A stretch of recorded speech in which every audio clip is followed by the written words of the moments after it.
आप सबको मेरा प्यार भरा नमस्कार। मैं आस्था श्रीवास्तव, आप सबका स्वागत है मेरे चैनल दास्तव्यू में। जैसा कि आपको पता है कि देश भर में पेपर लीक के मामले काफ़ी बढ़ते जा रहे हैं।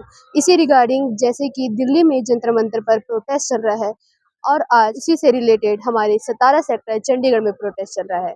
तो इसीलिए आज हम लोगों से जानेंगे आखिर उनके विचार क्या हैं और आखिर इस प्रोटेस्ट को लेकर वो क्या सोचते हैं, क्या रिफॉर्म्स चाहते हैं। बेसिकली नीट पेपर लीक हुआ था, उस करके सब लाइक जंतर मंतर में चल रहा है, बट जो लोग वहां नहीं जा सकते वो यहाँ पे आके प्रोटेस्ट कर रहे हैं so that Dharmendra Pradhan resign कर दे। मैंने देखा कई स्टूडेंट्स तो ऐसे होते हैं भी बेचारे रेंट भी नहीं दे सकते, जहाँ रह रहे होते हैं पीजी का मतलब अफोर्ड नहीं कर सकते, तो उनके लिए क्या बीती होगी उन बच्चों के लिए। मैं तो इस बात को बहुत ही बुरा मानती हूँ, बहुत बुरा मानती हूँ। इसके लिए सरकार को कोई ना कोई बहुत मतलब ठोस कदम उठाना, स्टेप उठाना चाहिए। जो यहाँ पे प्रोटेस्ट चल रहा है उस प्रोटेस्ट से क्या रिफॉर्म्स आप लोगों की डिमांड है? ओके, तो मैम जैसे पेपर लीक का, जैसे अभी आप देख रहे होंगे कि पेपर लीक को लेके सबका प्रोटेस्ट चल रहा है। ये सिर्फ नीट की बात नहीं है। आप बात कीजिए चाहे वो सीबीएसई का पेपर हो, आप बात कीजिए चाहे वो एसएससी का पेपर हो। आप देखते होंगे कि हर साल खबर आ रही है कि एसएससी का पेपर लीक हो गया, वहाँ पे वो जो सीबीएसई का पेपर हुआ था वहाँ पे लोग बच्चों की गलत चेकिंग हुई है। इन्होंने इस चीज़ को मजाक में ले लिया। ये कहते हैं कि अगर पेपर लीक हो रहा है वो तो होते रहते हैं, 4 दिन बोलेंगे चले जाएंगे। तो जब तक ये आवाज़ नहीं उठेगी ना, इन्होंने अकाउंटेबिलिटी छोड़िए। इन्होंने जैसे हमारे सीजीआई जो माननीय सीजीआई हैं वो कॉकरोच जैसे शब्दों का यूज़ करते हैं। वो कहते हैं ये क्या कर लेंगे, और कल जैसे उनका बयान आया कि मेरे पास टाइम नहीं है देखने का। इतना ब्रूटली आपने बच्चों को मारा और आप देखना भी नहीं चाहते हैं, सुनना भी नहीं चाहते। शायद वो भी डरते हैं कि अगर वो चीज़ सामने आ गई हम लोग खुद नहीं देख पाएंगे।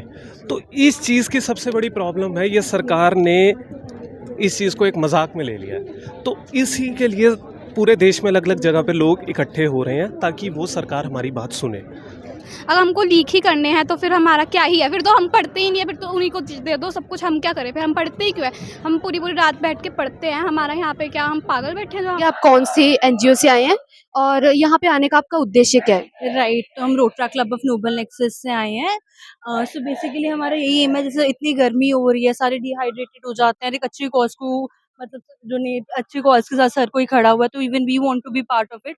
जितना हमारे साइड से हो पा रहा है तो वी आर ट्राइंग कि हम भी कंट्रीब्यूट करें।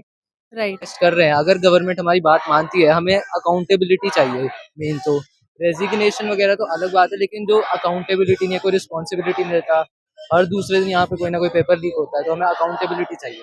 इशूज हैं, फास्ट ट्रैक कोर्ट तो सोल्यूशन नहीं है, हमें अकाउंटेबिलिटी, फिर से अकाउंटेबिलिटी की बात है। और वो फिर से अपने ऊपर वो नहीं ले रहे हैं, वो फिर से धर्मेंद्र प्रधान को बचा रहे हैं।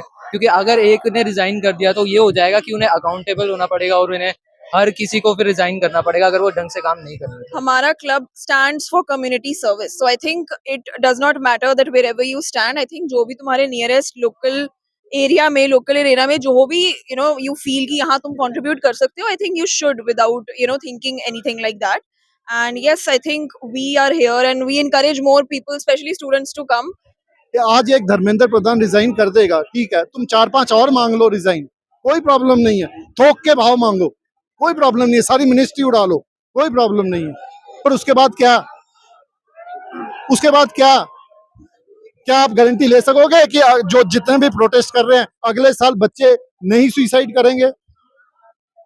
या तो गारंटी लो, स्टेज से बोलो कि हम गारंटी लेते हैं कि हम ऐसा सिस्टम बनाएंगे कि अगले साल नीट में नहीं कोई सुसाइड करेगा। हायर वो दे के नीट का टेस्ट दे के फिर वही है कि इतना पैसा बर्बाद कर रहे हैं। फिर ऊपर से ऐसे कि वो नीट भी वो लीक कर रहे हैं, अपने वो बंदों को दे रहे हैं, अपने करिंदों को दे रहे हैं। वही है, उनके करिंदे हैं ना जिनको वो दे रहे हैं। और जो पढ़ के 98, 99, 100% तक ले रहे हैं बच्चे, वो फिर नीचे के नीचे रह रहे हैं। वो गलत है, ये सिस्टम चेंज होना चाहिए। धर्मेंद्र प्रधान के रेजिग्नेशन से अकाउंटेबिलिटी बोल सकते हैं, पर ये लोग अपनी ईगो सेटिस्फाई कर रहे हैं। सिंपल सी बात है, अकाउंटेबिलिटी तो तब भी आ जाएगी अगर तुम्हें जो अभी जिन्होंने पेपर लीक किया उनको अगर सही सज़ा मिल जाए। अकाउंटेबिलिटी तो तब भी आएगी ना। अब तुम्हारी ईगो एक जगह सेट हो रखी है कि हमने अगर बोल दिया तो इस बात में हमें अड़े रहना है। पर अगर जब 7 जने या जितने भी जने उसमें इन्वॉल्व हैं उनके सबको जेल हो जाए, उनको सही सज़ा मिल जाए, फास्ट ट्रैक कोर्ट अभी अप्लाई कर दिए, वो सब हो जाए, तो फिर दिक्कत क्या है? उसमें दिक्कत कुछ है नहीं। अब इनकी बस ईगो अड़ रखी है कि अब हमने एक बार धर्मेंद्र प्रधान की बात कर दी तो फिर हमें इस्तीफ़ा उसी का चाहिए।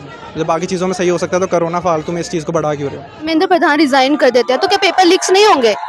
ऐसा नहीं है, तब भी गलतियां होंगी, लेकिन कोई नया बंदा आएगा, उसको पता है कि यहाँ पर अगर इस बारे में वो सरकार हटा दी गई तो मैं काम नहीं करूंगा तो वो भी हटाई जाएगी। कि दिल्ली में भी काफ़ी ज़्यादा पुलिस को फ्लावर्स दिए जा रहे हैं और चंडीगढ़ में भी दिए जा रहे हैं, तो इसका मेन पॉइंट क्या है? मेन पॉइंट ये है कि हम अपने देश में पीस चाहते हैं, तो आप बच्चों से अच्छे से डील करो। अगर कोई एंटी नेशनल है तो आप उनको अलग से करो, लेकिन सबके साथ ऐसे डील नहीं करना चाहिए।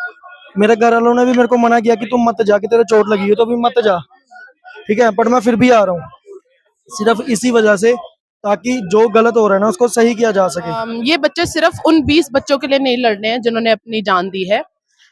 ये बच्चे सालों की ऑपरेशन की वजह से लड़ रहे हैं, हर जगह की ऑपरेशन से लड़ रहे हैं।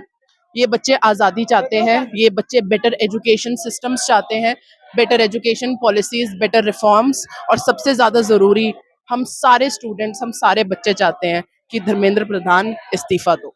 रेजिग्नेशन देने से पेपर लीक नहीं रुकेगा, पर कम से कम जो इंसान है, जो शिक्षा मंत्री है हमारा, कम से कम उसे क्रेडिबिलिटी लेनी चाहिए, इस्तीफा देना चाहिए, अपने पद से इस्तीफा उसको देना चाहिए, ताकि लोगों को लगे कि हाँ उसने समझा है, कुछ गलती समझी है सरकार ने। पर हमारी जो सरकार है बहुत ही, क्योंकि जो सरकार के नुमाइंदे हैं वो भी बहुत अनपढ़ हैं, तो वो भी चाहते हैं कि हमारी देश की जनता, जो हमारे आने वाला फ्यूचर है, वो भी अनपढ़ रहे। अगर वो अनपढ़ रहेगा तब तक ही उनको वोट करता रहेगा, अगर वो समझदार हो जाएगा, पढ़ लिख जाएगा, तो फिर उन लोगों को वोट नहीं करेगा ना जो अनपढ़ है।